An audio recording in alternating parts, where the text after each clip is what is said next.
कालच्या प्रवचनामध्ये आपण दैवी संपद विमोक्षाय निबंधायासुरी मता माशुच संपदम दैवीम अभिजातोसी पांडव असा जो 16व्या अध्यायाचा 5वा श्लोक आहे तो म्हणून प्रवचन थांबवलं होतं. आता त्याच्यापासून पुढे चालू करायचं.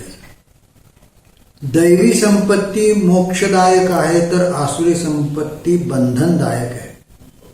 भगवान सांगतायत दैवी संपद विमोक्षाय निबंधायासुरी मता, म्हणजे दैवी संपत्ती मोक्षदायक आहे तर आसुरी संपत्ती बंधनकारक आहे. आणि पुढे अर्जुना, तू दैवी संपत्तीत जन्मलेला आहेस म्हणून शोक करू नको. माशुच संपदम दैवीम अभिजातोसी पांडव माशुचः संपदम. दैवी संपत्तीमुळे काय होतं, तू शोक करू नकोस.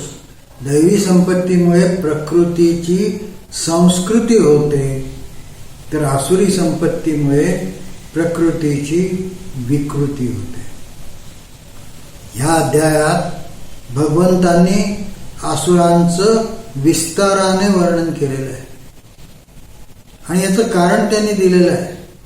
ते म्हणतात दैवो विस्तरश प्रोक्त असुरम पार्थमे शृणु, म्हणजे ह्या पूर्वीच्या अध्यायातून स्थितप्रज्ञ, योगी, भगवत भक्त यांच्या लक्षणातून दैवी संपत्ती हेच दैवी पुरुषाचं लक्षण असल्याने आता आपण आसुरांचं वर्णन सविस्तर करतो असं भगवंत म्हणतात.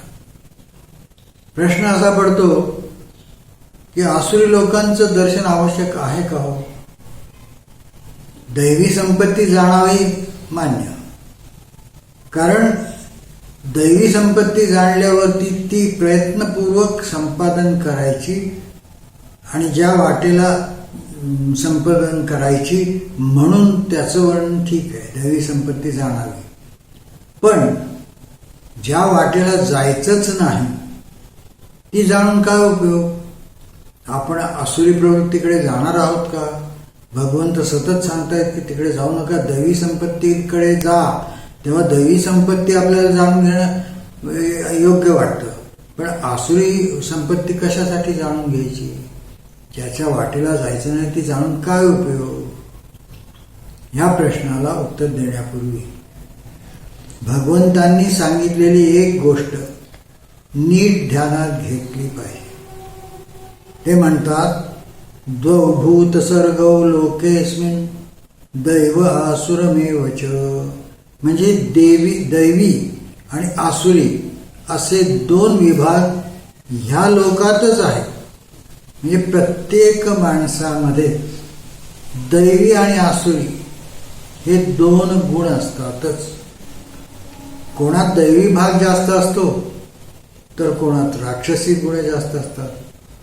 आणि हे प्रमाण कमी जास्त करणं हे माणसाच्या हातात असतं. माणसाच्या जशा वासना तसा तो दैवी किंवा आसुरी ठरतो. वासना जेव्हा उदात्त होते तेव्हा आसुरी मनुष्य दिव्यत्वाच्या प्रांतात जातो आणि दैवी संपत्ती त्याला माळ घालते.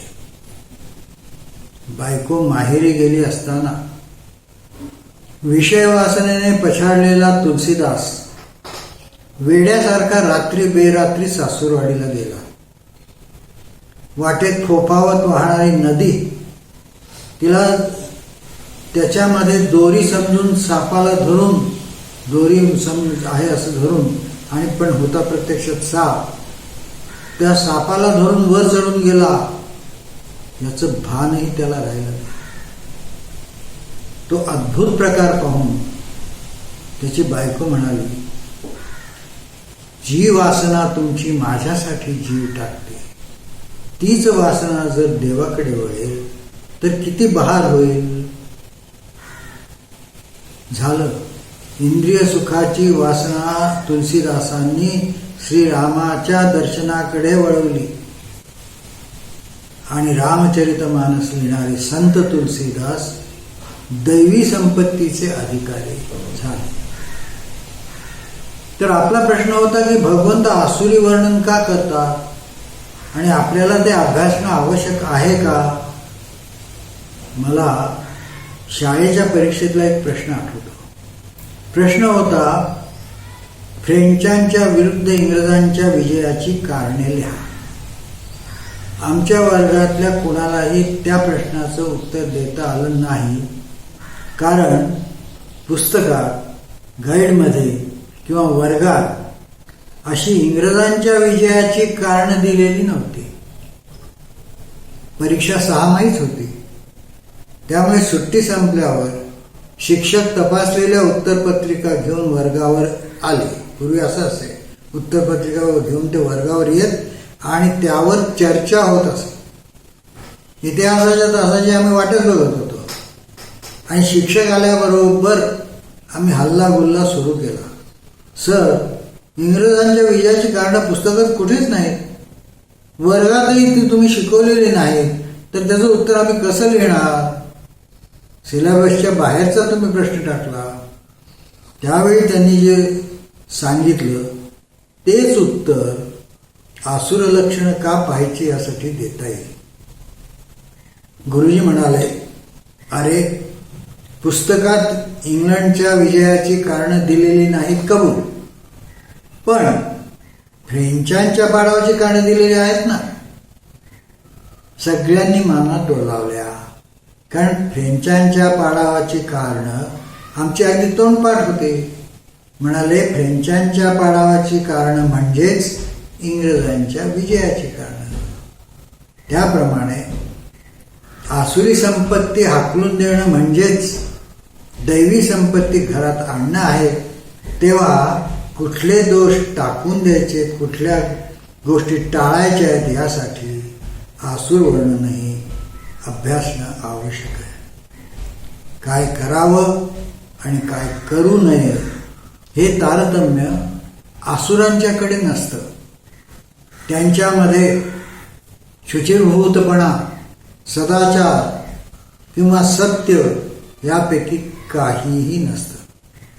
आज मी हे मिळवलं, उद्या ते मिळेल, हे धन माझ्याजवळ आहे आणि पुन्हा तेही माझं होईल, हा शत्रू मी मारला, दुसरेही मी मारीन, मी ईश्वर आहे, मी भोगी आहे, मी बलाढ्य आहे, मी सुखी आहे, मी धनवान आहे, माझ्यासारखा दुसरा कोण आहे? याप्रमाणे अज्ञानाने मोहित झालेले हे लोक अपवित्र अशा नरकात पडतात. अहंकारं बलं दर्पं कामं क्रोधं च संस्थिताः मामात्मपरदेहेषु प्रद्विषन्तोऽभ्यसूयकाः.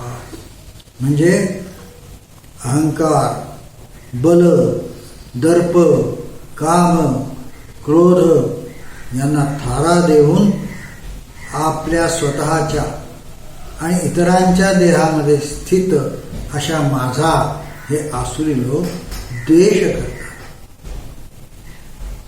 आसुरी मनुष्याचे प्रयत्न दिखाऊ असतात.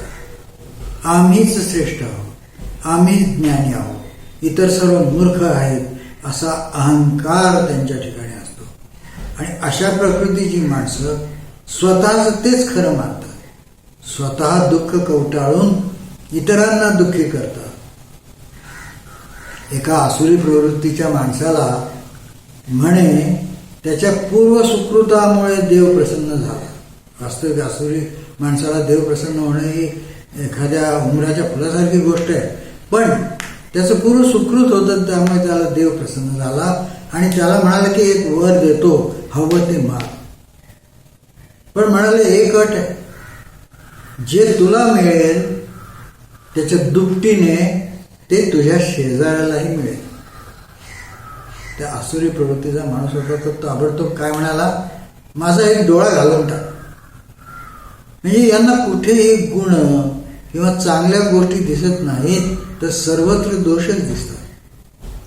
शिष्यांना चांगला माणूस शोधून आणायला सांगितल्यावर दुर्योधनाला एकही चांगला माणूस शोधून सापडला नाही.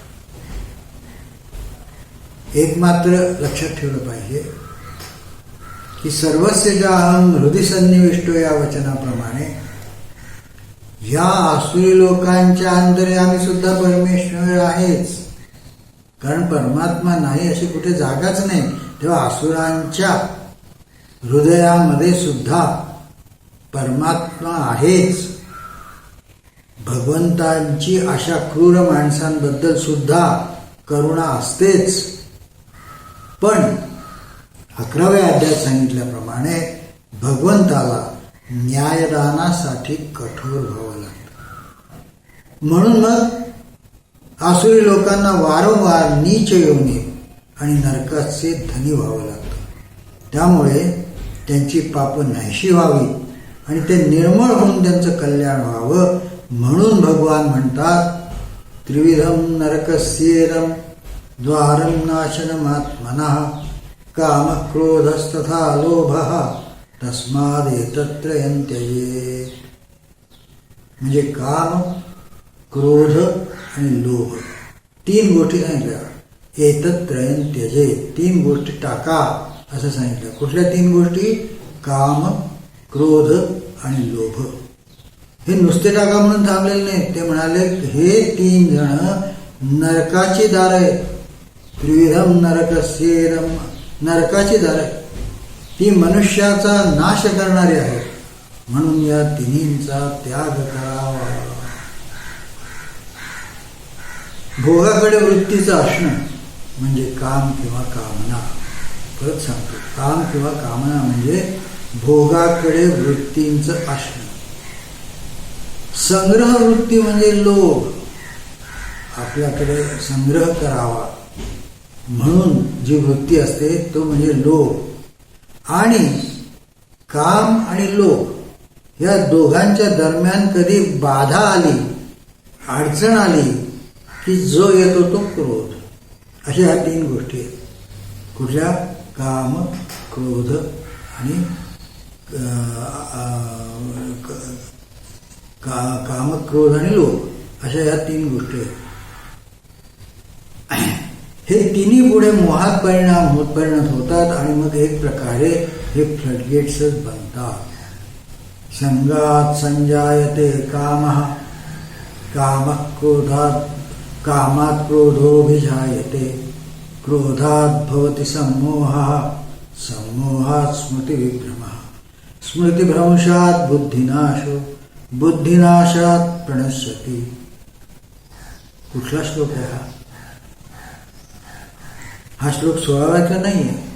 तुम्ही जर समोर गीता घेऊन बसले असाल हा श्लोक तुम्हाला 16व्यातला आढळणार नाही.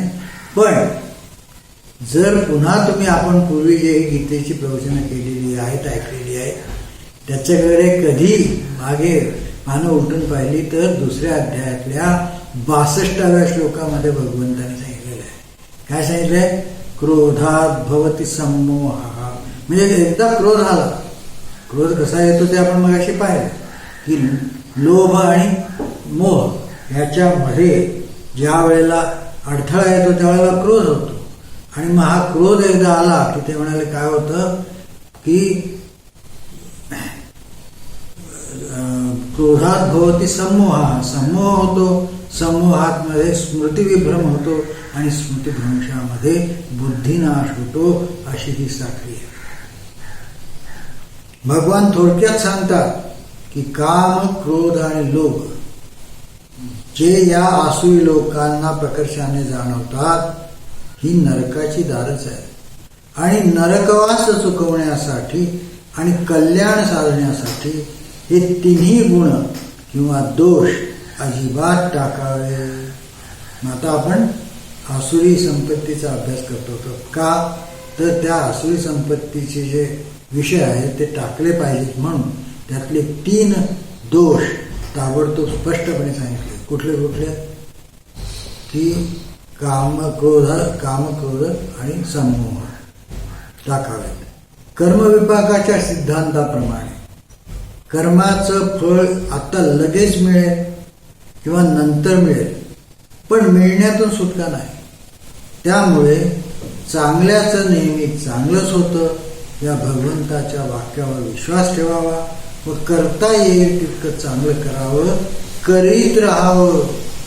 चांगलं करावं म्हणजे केलं आता थांबतो असं नाही, करतच राहावं.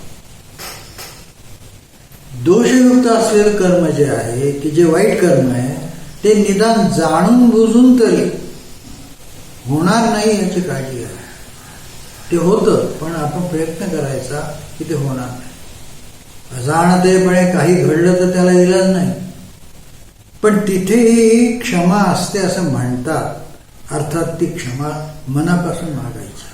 केवळ सांगितलंय, फोर्स केलंय म्हणून क्षमा मागायची नसते, मनापासून मागायची असते. एवढ्या करताच शास्त्र काय सांगतं त्याप्रमाणे असावं म्हणून भगवान म्हणतात 24वा श्लोक, तस्मात् शास्त्रं प्रमाणन्ते कार्याकार्य व्यवस्थितौ ज्ञात्वा शास्त्रविधानोक्तं कर्म कर्तुमिहार्हसि. तस्मात् म्हणजे तेव्हा कार्य काय अकार्य काय या व्यवस्थितीचा म्हणजे कर्तव्य कोणतं आणि अकर्तव्य कोणतं याचा निर्णय करण्याला शास्त्र प्रमाण मानलं पाहिजे. कर्तव्य कोणतं अकर्तव्य कोणतं हे शास्त्र पाहून शास्त्रात काय सांगितलंय ते समजून त्याप्रमाणे कर्म करणं योग्य आहे. कोण काय सांगतं हे महत्वाचं नाही, शास्त्र काय सांगतं ते महत्वाचं आहे. शास्त्र म्हणजे थोडक्यात सांगायचं तर एखादी क्रिया किंवा कर्म करण्याची जी योग्य पद्धत त्याला शास्त्र म्हणायचं. शास्त्र जरी माहीत नसलं तरी परंपरा म्हणून काही शास्त्र आपल्याला अवगत असतंच. प्रत्येक नवीन पिढीला जुन्याचा कंटाळा असतो. लहानपणी चांगले संस्कार मुद्दाम बाणवावे लागतात तरी सुद्धा मोठेपणी ते पाळले जातातच असं नाही. कारण जे नवीन असतं ना ते बहुधा सोयीचं असतं. कधी कधी त्याला आधुनिकपणाचं आकर्षण असतं, कधी कधी त्याला आधुनिकपणाचं आकर्षण असतं.